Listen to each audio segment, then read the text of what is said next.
ത്രിയേക ദൈവത്തിൻ്റെ അതിപരിശുദ്ധ നാമം വാഴ്ത്തപ്പെടുമാറാകട്ടെ. കർത്താവിൽ പ്രിയ വിശ്വാസികളുടെ സുമുഖമായ കുഞ്ഞുങ്ങളെ, നിങ്ങളെ ഏവരെയും വീണ്ടും വരുമെന്ന് അരുളിച്ചെയ്ത് നമ്മുടെ പാപങ്ങളെ ഏറ്റെടുത്തുകൊണ്ട് ക്രൂശുമരണം സ്വീകരിച്ച് 3-ാം ദിവസം ഉയർത്തെഴുന്നേറ്റ് 40-ാം ദിവസം സ്വർഗാരോഹണം ചെയ്ത് 10-ാം ദിവസം പരിശുദ്ധാത്മാവിനെ നമുക്ക് വേണ്ടി അയച്ച കർത്താവായ യേശു ക്രിസ്തുവിൻ്റെ നാമത്തിൽ പ്രഭാത വചനത്തിലേക്ക് വളരെ വിനീതമായി സ്വാഗതം ചെയ്യുന്നു. നാളെ ജൂൺ 29 ഞായർ, പെന്തക്കോസ്തിക്ക് ശേഷം 3-ാമത്തെ ഞായർ, സ്ലീഹ നോയമ്പ്, അതായത് 13 നോയമ്പ് വീടൽ. മാർ പത്രോസ് പൗലോസ് സ്ലീഹന്മാരുടെ ഓർമ്മ. വിശുദ്ധ യോഹന്നാൻ സ്ലീഹയുടെ രക്ഷാസുവിശേഷം 6-ാം അധ്യായം 35 മുതൽ 46 വരെയും, വിശുദ്ധ മത്തായി സ്ലീഹയുടെ രക്ഷാസുവിശേഷം 16-ാം അധ്യായം 13 മുതൽ 28 വരെയുമുള്ള വേദഭാഗമാണ് ഇന്ന് ഈ എവങ്കേലിയോൻ മേശയിൽ വായിക്കുവാൻ പോകുന്നത്. നാം മനസ്സിലാക്കേണ്ടതായ ഒരു വലിയ കാര്യം എന്ന് പറയുന്നത്, പരിശുദ്ധനായ പത്രോസ് സ്ലീഹായും പരിശുദ്ധനായ പൗലോസ് സ്ലീഹായും ചെയ്തതായ ആ കാര്യങ്ങളെ ഓർത്ത് നാം ദൈവത്തിൽ ശരണപ്പെടേണ്ടതായ അവസരത്തിലാണ് നാം ഇപ്പോൾ ജീവിക്കുന്നത്. കർത്താവായ യേശു ക്രിസ്തുവിൻ്റെ സ്വർഗാരോഹണത്തിന് ശേഷം പരിശുദ്ധനായ പൗലോസ് സ്ലീഹ ജാതികളുടെ അപ്പോസ്തലൻ ആയതായും ചരിത്രമൊക്കെയും നമ്മൾക്ക് ഏവർക്കും അറിയാം. പരിശുദ്ധനായ പത്രോസ് സ്ലീഹ ഏറ്റവും പ്രായം കൂടിയ ആൾ എന്ന നിലയിൽ സ്ലീഹന്മാരെ തലവനായി പ്രവർത്തിക്കുകയും കർത്താവിൻ്റെ അവൻ കാണിച്ചു കൊടുത്തതായ പാതയിലൂടെ യാത്ര ചെയ്ത് മറ്റുള്ളവർക്ക് ഗൈഡ് ചെയ്യുകയും ചെയ്തു. പരിശുദ്ധാത്മാവിൻ്റെ ആവാസത്തിന് ശേഷം അവരോരോരുത്തരും പരിശുദ്ധാത്മാവ് അവരെ ഗൈഡ് ചെയ്തതനുസരിച്ച് ലോകത്തിൻ്റെ 4 ഭാഗങ്ങളിലേക്കും പോയി അവിടെ സുവിശേഷം അറിയുകയും ക്രിസ്ത്യാനികളായി അനേകം വിശ്വാസികളെ ഉണ്ടാക്കിയെടുക്കുകയും ചെയ്തതായി നമ്മളോട് പാരമ്പര്യം പറയുന്നുണ്ട്. ഇത്രയും എല്ലാ കാര്യങ്ങളെല്ലാം നമുക്ക് ബൈബിളിൽ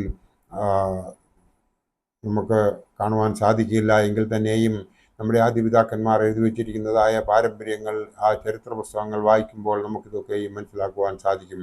അതോടൊപ്പം തന്നെ പത്രോസ് സ്ലീഹായും പൗലോസ് സ്ലീഹായും ഒരേ ദിവസം തന്നെ നെറോ ചക്രവർത്തിയാൽ വധിക്കപ്പെട്ടു എന്ന് പറയപ്പെടുന്നു. അതിൽ പത്രോസ് സ്ലീഹ തലകീഴായി ക്രൂശിക്കപ്പെട്ടു എന്നും അറിയുന്നു. എന്നാൽ ഇതിൻ്റെ ഈ തെളിവുകളൊന്നും നമുക്ക് വേദപുസ്തകത്തിൽ ലഭ്യമല്ല. എന്നാൽ ചരിത്ര പുസ്തകങ്ങളിൽ ഉണ്ട്. അതിൽ ചില വേദപണ്ഡിതന്മാർ അതിനെക്കുറിച്ച് യേസും നോയും പറയുന്നുമുണ്ട് എന്ന് നാം മനസ്സിലാക്കേണ്ടതുണ്ട്. എന്തായാലും ഇന്നത്തെ വേദഭാഗത്ത് കുറിച്ച് ഇവിടെ എന്താണ് പറയുന്നതെന്ന് നമുക്ക് ഒന്ന് നോക്കാം.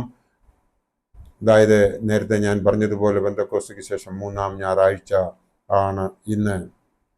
ആരാധനാ വർഷത്തിൻ്റെ 36-ാമത്തെ ഞായറാഴ്ചയാണ്. പരിശുദ്ധാത്മാവിൻ്റെ നിറവോടെ നാം ഓരോരുത്തരും ഇന്ന് ദേവാലയത്തിലേക്ക് കടന്നു വന്നിരിക്കുന്നു. ആ പരിശുദ്ധാത്മാവ് നമ്മിൽ നിറഞ്ഞ് നിൽക്കണമെങ്കിൽ, പരിശുദ്ധാത്മാവിൻ്റെ ആവാസം നമ്മിൽ ഉണ്ടായിരിക്കണമെങ്കിൽ നാം ദൈവാശ്രയം ഉള്ളവർ ആയിരിക്കണം. ഇന്ന് നാം എവങ്കേലിയോൻ മേശയിൽ വായിച്ചു കേട്ടതായ വേദഭാഗം യോഹന്നാൻ സ്ലീഹായുടെ രക്ഷാസുവിശേഷം 6-ാം അധ്യായം 35 മുതൽ 46 വരെയുള്ള ഭാഗമാണ്. പെന്തക്കോസ്തിക്ക് ശേഷമുള്ള 3-ാമത്തെ ഞായറാഴ്ചയുടെ വായന. 2 വേദഭാഗം ഞാൻ പറഞ്ഞതിൽ ഒന്ന് പത്രോസ് പൗലോസ് സ്ലീഹന്മാരുടെ ഓർമ്മ ദിവസം വായിക്കുന്നതാണ് ഞാൻ പറഞ്ഞത്. അതിൽ നിന്ന് നമുക്ക് മനസ്സിലാകുന്നത് യേശു ക്രിസ്തു ആരാകുന്നു എന്നതാണ്. ഞാൻ ജീവന്റെ അപ്പമാകുന്നു എന്ന് വിശുദ്ധ യോഹന്നാൻ സ്ലീഹായുടെ രക്ഷാസുവിശേഷം 6-ാം അധ്യായം 35-ാം വാക്യത്തിൽ പറയുമ്പോൾ, ഞാൻ ആടുകളുടെ വാതിലാകുന്നുവെന്ന് 10-ാം അധ്യായം 7-ൽ പറയുന്നു. ഞാൻ ലോകത്തിൻ്റെ വെളിച്ചമാകുന്നുവെന്ന് 8-ാം അധ്യായം 12-ൽ പറയുമ്പോൾ, ഞാൻ നല്ല ഇടയനാകുന്നുവെന്ന് യോഹന്നാൻ 10:11 പറയുന്നു. ഞാൻ തന്നെ പുനരുദ്ധാനവും ജീവനുമാകുന്നുവെന്ന് 11:25 പറയുന്നു.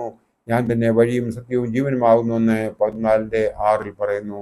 ഇവയിൽ ജീവന്റെ അപ്പം എന്ന വിശേഷണമാണ് ഇവിടെ ഇന്നത്തെ എവങ്കേലിയോനിൽ വായിച്ചു കേട്ടത്. ഞാൻ ജീവന്റെ അപ്പമാകുന്നുവെന്ന് യേശു അരുളി ചെയ്യുന്നു. യോഹന്നാൻ 6:35. ജീവന്റെ അപ്പം ആത്മീയ പോഷണത്തിന് ഉതകുന്ന അപ്പമാണ്. നിസായിലെ മാർ ഗ്രിഗോറിയോസ് ജീവന്റെ അപ്പത്തെക്കുറിച്ച് പറയുന്നത് മനുഷ്യന്റെ നിത്യരക്ഷ വിശുദ്ധ കുർബാന അനുഭവത്താൽ ശരീരത്തെ അറിയിക്കുന്നു എന്നാണ്. കർത്താവായ യേശു ക്രിസ്തുവിൻ്റെ ശരീരരക്തങ്ങൾ നമ്മുടെ ശരീരത്തിൽ സ്വീകരിക്കുമ്പോൾ നാം അനശ്വരതയിൽ പങ്കുകാരാവുകയാണ്. നമ്മുടെ പിതാക്കന്മാർ മരുഭൂമിയിൽ മന്ന തിന്നുകയും അവർ പല തെറ്റുകുറ്റങ്ങൾ അവർ ചെയ്യുകയും ചെയ്തു. എന്നാലും അവർ മരിച്ചുവെന്ന് 6-ാം അധ്യായം 31-ലും 49-ലും എടുത്തു പറയുന്നുണ്ട്. മന്നായും സ്വർഗത്തിൽ നിന്നിറങ്ങി വന്നു, എന്നാൽ മന്ന നിഴൽ മാത്രമായിരുന്നു എന്നതാണ് സത്യം. അപ്പം എന്നത് സത്യത്തിൽ നിന്ന് ഉള്ളതാണ് എന്ന് നമുക്ക് മനസ്സിലാകും. അത് ശരീരത്തിൻ്റെ വിശപ്പിനെ ശമിപ്പിക്കുന്നതിനുള്ളതാണ്. ശരീരം എന്നത് സത്യത്തിൽ നിന്നുള്ളതല്ല, എന്നാൽ വീണ്ടെടുപ്പിനുള്ളതാണ്. നമുക്ക് ജീവൻ ഉണ്ടാകുവാൻ യേശു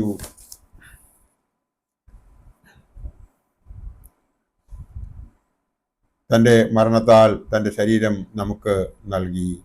ജീവനുള്ള അപ്പം ജീവനുള്ളതാകുന്നു എന്ന് സ്പഷ്ടമാക്കുന്നു.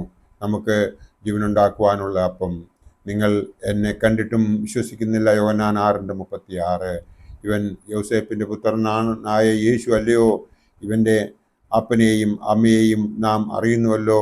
6:42. യഹൂദന്മാർ യേശുവിനെ തിരസ്കരിക്കുന്നതായി നാം ഇവിടെ കാണുന്നു. അതിൻ്റെ പരിണിത ഫലം അവർ അനുഭവിച്ചതായും നമുക്കേവർക്കും അറിയാം. കർത്താവായ യേശു മശിഹായുടെ ശരീരരക്തങ്ങൾ ഭക്ഷിക്കുന്നവർക്ക് ജീവനും നിത്യ ജീവനും അവസാന നാളിൽ ഉയർത്തെഴുന്നേൽപ്പും വാഗ്ദാനം ചെയ്തിരിക്കുന്നു. യോഹന്നാൻ 6:39, 53, 54 വാക്യത്തിൽ ഇതിനെക്കുറിച്ച് പറയുന്നുണ്ട്. പരേതരുടെ കുകിലിയോനിൽ എന്നും അവൻ ജീവിപ്പാൻ അങ്ങത്തിട്ട് മരിച്ചത് ഞാൻ എന്ന കർത്താവിൻ്റെ വാഗ്ദാനം എൻ്റെ ശരീരം ഭക്ഷിച്ചൻ രക്തം പാനം ചെയ്യുവോൻ എന്ന ഉപാധിയെ ആശ്രയിച്ചിരിക്കുന്നു. പുരുഷന്മാരുടെ മരണാനന്തര ശുശ്രൂഷയുടെ രണ്ടാം ക്രമത്തിലെ കോലോയിലും ഇത് തന്നെ ചൊല്ലുന്നു. ഇവിടെ നാം മനസ്സിലാക്കേണ്ടതായ 3 കാര്യങ്ങളാണുള്ളത്. ജനനവും ജീവിതവും മരണവും പുനരുദ്ധാനവും ന്യായവിധിയും നിത്യജീവനുമുണ്ട് എന്നത് നാം മറക്കാതിരിക്കുക.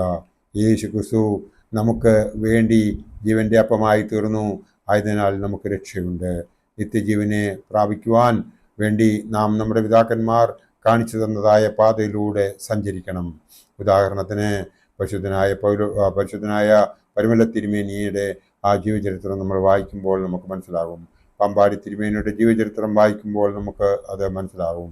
ദൈവം നമ്മളെ അനുഗ്രഹിക്കുന്നുവെങ്കിൽ നമുക്ക് അവർ ജീവിച്ചതുപോലെ തന്നെ ജീവിക്കുവാൻ സാധിക്കില്ല എങ്കിൽ തന്നെയും ഏതാണ്ട് അവർ കാണിച്ചു തന്നതായ പാതയിലൂടെ കുറച്ചെങ്കിലും നമുക്ക് ജീവിക്കുവാൻ സാധിക്കുന്നുവെങ്കിൽ, വചനത്തെ നെഞ്ചോട് ചേർത്ത് പിടിക്കുന്നുവെങ്കിൽ, നാം ഇടപെടാതെ പ്രാർത്ഥിക്കുന്നുവെങ്കിൽ, സൽപ്രവർത്തികൾ ചെയ്യുന്നുവെങ്കിൽ ദൈവം നമ്മളെ എല്ലാവരെയും അനുഗ്രഹിക്കുമെന്ന് മാത്രം ഈ അവസരത്തിൽ ഓർപ്പിച്ചുകൊണ്ട് പരിശുദ്ധനായ പത്രോസ് പൗലോസ് ശ്ലീഹന്മാരുടെ ആ ഓർമ്മയെ കൊണ്ടാടുന്ന ഞായറാഴ്ച ദിവസം വളരെ അനുഗ്രഹപ്രദമായി ദേവാലയത്തിലേക്ക് ചെന്ന് അവിടെ നിന്ന് അനുഗ്രഹം പ്രാപിച്ചുകൊണ്ട് അതിന് പ്രകാരം ജീവിക്കുവാൻ നമുക്ക് ഏവർക്കും ശ്രമിക്കാം. അതോടൊപ്പം തന്നെ നമ്മൾ പരിശുദ്ധാത്മ നിറവോടുകൂടി ലഭിച്ചതിന് ശേഷം ഇത് 3-ാമത്തെ ഞായറാഴ്ചയാണ് നാം അവിടെ ദേവാലയത്തിൽ എത്തിച്ചേരുന്നത്. ആ ദേവാലയത്തിൽ എത്തിച്ചേർന്നതിന് ശേഷം നാം പൂർണ്ണ ഹൃദയത്തോടും പൂർണ്ണ ആത്മാവോടും പൂർണ്ണ ശക്തിയോടും പൂർണ്ണ മനസ്സോടും കൂടെ ദൈവത്തിൽ നമ്മെ തന്നെ സമർപ്പിക്കുന്നുവെങ്കിൽ ദൈവം നമ്മുടെ ബാക്കിയുള്ള ജീവിതം വളരെ അനുഗ്രഹപ്രദമായി മുമ്പോട്ട് ജീവിക്കത്തക്കവണ്ണം നമ്മളെ സഹായിക്കും എന്നുള്ളതിന് 2 അഭിപ്രായം ഉണ്ടാകുകയില്ല. ദൈവം നമ്മളെ അതിനെല്ലാത്തിനും വേണ്ടി അനുഗ്രഹിക്കട്ടെ എന്ന് മാത്രം ഈ അവസരത്തിൽ ഓർപ്പിച്ചുകൊണ്ട് എൻ്റെ വാക്കുകൾ ഇവിടെ ഉപസംഹരിക്കുന്നു. ദൈവം നമ്മളെ എല്ലാവരെയും അനുഗ്രഹിക്കട്ടെ. നന്ദി, നമസ്കാരം.